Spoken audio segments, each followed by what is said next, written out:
Welcome back to Mike Ferry TV. My name is Tony Smith, coach and speaker for the Mike Ferry organization. Pleased to be filling in for Mr. Mike Ferry this week, the week of February 24th. Okay, so 50 years. Mike Ferry has been doing this work, opened the company back in 1975, and has been coaching and training and leading real estate professionals for 50 years. And I was going through some materials from Mike Ferry and the Mike Ferry organization, and something popped up, okay?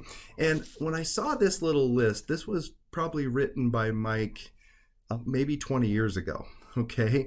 But when I saw this list, it has so much truth in it that I thought I would share it with all of you that are willing to participate in this here today, okay? And Mike created this list of basically the reasons why a real estate agent succeeds. Why does a real estate agent succeed? And he came up with this series of thoughts that are a little bit all-encompassing, but they're so true today.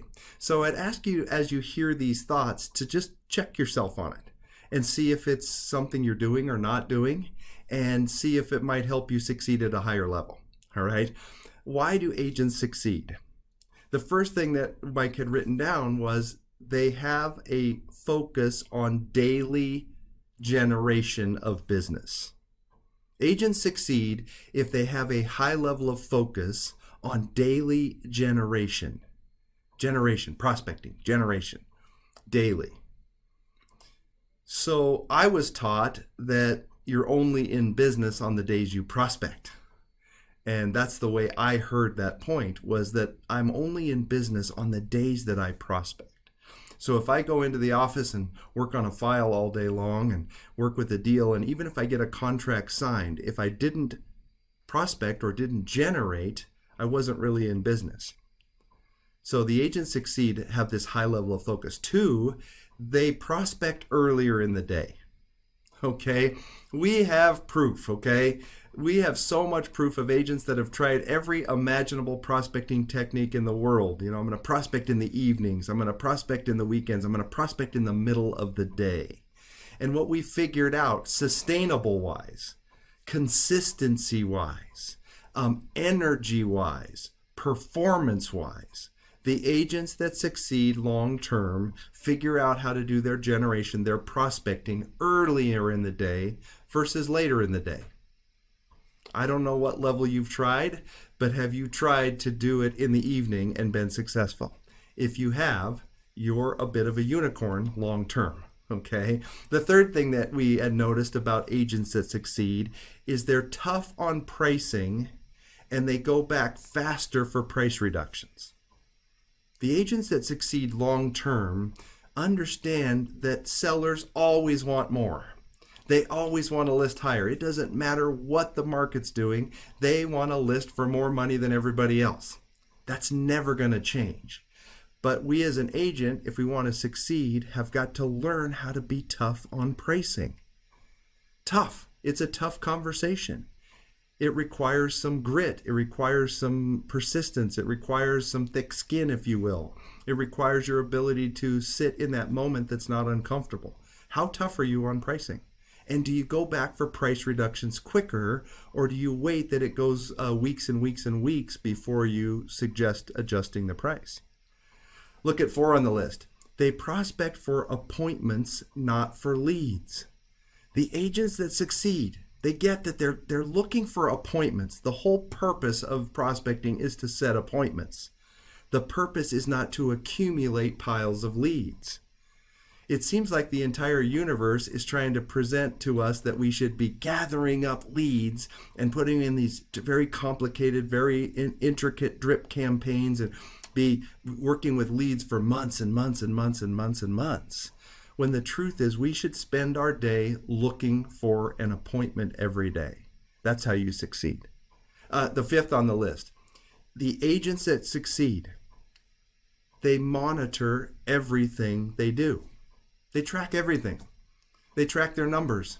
They track their success rate. They track, how often it takes, they have to prospect to get an appointment, how many appointments they have to get an actual listing taken. They track everything they do.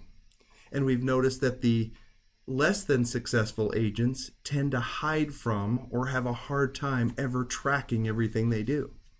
Okay? How are you doing at that? Are you tracking everything you do? Are you staying true to our numbers analyzer if you're in coaching? Are you keeping track of the contacts and all the things you do? The successful people track. Unsuccessful people don't track. Next on the list, number 6, they review their business plan every single week minimum.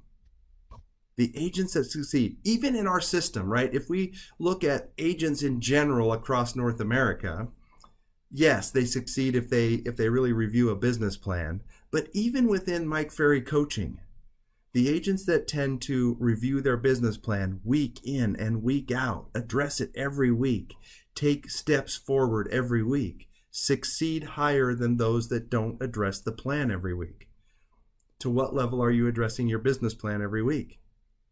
Agents that succeed, number 7, is they work on their scripts and their skills every single day they work.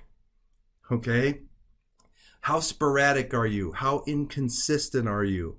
How lackadaisical are you? How do you lack intensity in your scripts and skills practice? The agents that succeed have this intense, never-ending desire to improve their skills. It never ends. Where are you in that process? Okay. Number 8, the agents that succeed, we figured this out. They will work relentlessly at sticking to a high production-based schedule, and they'll work relentlessly at trying to follow it. Right? Time management never ends. Do you have a production-based schedule that is set for this year? And are you being diligent? Are you working aggressively at all costs to follow that schedule? How quickly do you deviate from it? Okay. Number 9 on the list. The agents that succeed tend to always be addressing standards, and they keep their standards really high. Like they have standards of who they'll work with, standards of how long they'll take a listing, prospecting standards, pricing standards, right? Commission standards. The agents that succeed long term are in this basically a never-ending measurement of the standards they have in their business. What standards do you need to take a closer look at for yourself right now? Are there any standards that you need to improve or upgrade or intensify for yourself today? Are you working and operating under strong standards? It's very valuable. Look at number 10. The agents that succeed at the highest level somehow, some way, figure out how to not get emotionally involved in this stuff. We talked about it last week, keeping your emotions between the lines. Agents that succeed figure out how to not get emotionally involved. They keep it in a very logical state. How do you do when it comes to keeping things in a very unemotional but passionate way? And then the last one on this list, the agents that succeed at a high level, they have a strong plan with accountability and structure around it so they can make their dreams come true. Do you have the plan? Do you have structure around it? Do you have strong accountability around it? Are you basically boxed into a point that you really feel like you have a series of things to do and you can't let yourself out of it? Okay. So I thought about this from, say, 20, 25 years ago when Mike created this list. It's so true today, isn't it? It's so true. Take some time, address these thoughts. If you do want to succeed at the highest level possible, I believe that you should have every one of these 10 or 11 thoughts down pat. Take some time, get it there. Thank you for your time today.